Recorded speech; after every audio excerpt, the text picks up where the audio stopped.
प्रश्न किया कि क्या कोई अन्य जाति श्रीमद् भागवत कथा कर सकता है ब्राह्मण को छोड़ करके?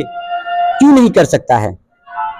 ये संसार मेरे कन्हैया बनाए हैं और यहां पर ही जो भी 84 लाख जीव जंतु है ये उनके दिए हुए प्राण है।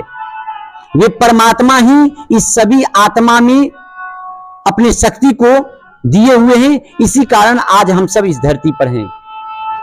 तो हम ऐसे कैसे सोच सकते हैं कि कोई यादव, कोई बढ़ई, कोई अन्य शर्मा जी, वर्मा जी, ये सभी टाइटल वाले व्यक्तिगण भागवत कथा नहीं कर सकते हैं? इस संसार में हर एक कोई भागवत कथा कर सकता है। जिसमें सामर्थ्य है वो कुछ भी कर सकता है। कहते हैं कोई भार समर्थानां किम दुराव्यवसायी नाम, को विदेश संविधानां कह पर प्रियवादी नाम। कोई भार समर्थानां, समर्थवान व्यक्ति के लिए कुछ भी भार नहीं है। वो अपने जीवन में सब कुछ कर सकता है क्योंकि वो समर्थवान है। को विदेश संविधानां कह पर प्रियवादी नाम। आप कहीं भी चले जाइए, किसी भी विदेश में चले जाइए, यदि आपके वाणी में मिठास है, प्रेम है, तो पूरे संसार, पूरे जगत आपका है।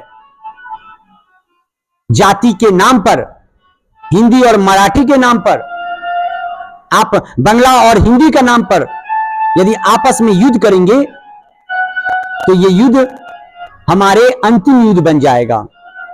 क्योंकि ये समय जो है 21वीं शताब्दी, ये भारत के उन्नति का समय है। ये देश में आप जितना तरक्की करना चाहें ये इसी समय कर सकते हैं। ये देश परिवर्तन मांग रहा है और परिवर्तन हो रहा है।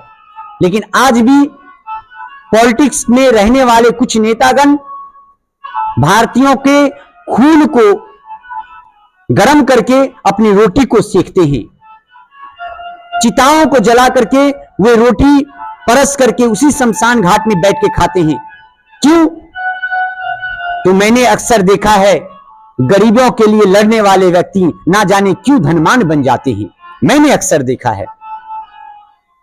अरे प्यारे, एक बात बताइए, कोई भाई मौसी के घर गया और मौसी के घर जाकर के यदि मौसी वाला भाषा उसे नहीं आता है तो क्या आप उसे मारोगे? अरे हमारे अंदर गौ माता की तरह चरित्र होना चाहिए। गौ माता क्या करती है?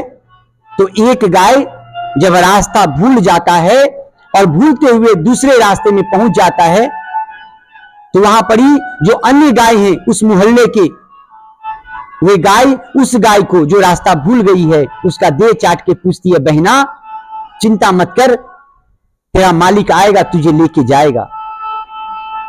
मैं तुझे अभिनंदन करती हूं, घबरा मत, यहां सब ठीक है।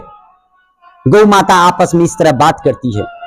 लेकिन कुत्तों का आदत होता है जब वो एक मोहल्ले से दूसरे मोहल्ले जाते हैं तो वे एक दूसरे को देख करके काटने को दौड़ते हैं, चिल्लाते हैं। क्या हमारा जीवन ये कुत्तों वाला हो गया? मैया, क्या इतने अज्ञानी हम हो चुके हैं कि धर्म के नाम पर, भाषा के नाम पर, कल्चर के नाम पर हम युद्ध कर रहे हैं एक दूसरे से?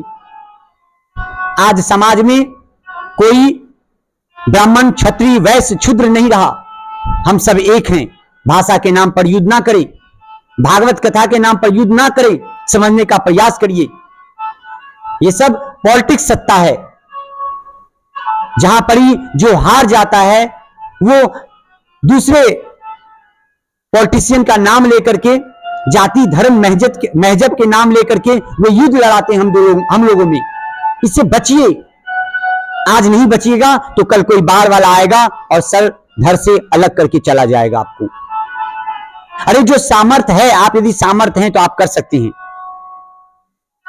एक हजाम जो चूल काटता है वो अपने पिता को देखता है चूल काटते हुए, बेटा सीख जाता है और उसमें ज्यादा परिश्रम नहीं पड़ता उसे। वे आराम से फिर वो भी पापा की तरह, अपने पिताजी की तरह चूल काटने लगता है। एक बढ़ई अपने पिता को देख करके सुंदर दरवाजा और खिड़की बना लेता है। एक लोहार ग्रिल बना लेता है, खिड़कियां बना लेती हैं, उनके संतान फॉलो करते उन्हें।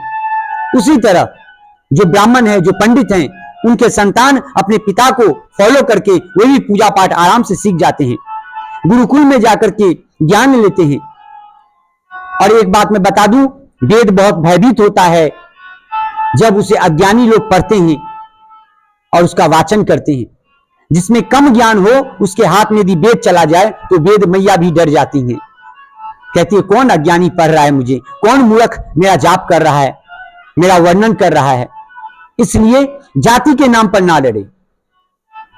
आप किसी भी जाति में हैं यह फर्क नहीं पड़ता है, बस आप भगवान से प्रेम करते हैं, उनका नाम आप स्मरण करना चाहते हैं, करते रहिए। आप जहां भी बैठे हैं भगवान का नाम आप लड़िए, करिए, और लड़िए मत। किसके लिए? तो भागवत कथा के लिए, गीता के लिए। अरे इस संसार में सबसे बड़ा संत जानते हैं कौन है? सबसे बड़ा वो संत है जिसके हृदय में दूसरे के प्रति दया है, प्रेम है, श्रद्धा है। आप साधु बन गए हैं, आप ब्राह्मण हैं और खुद को कहते हैं क्या?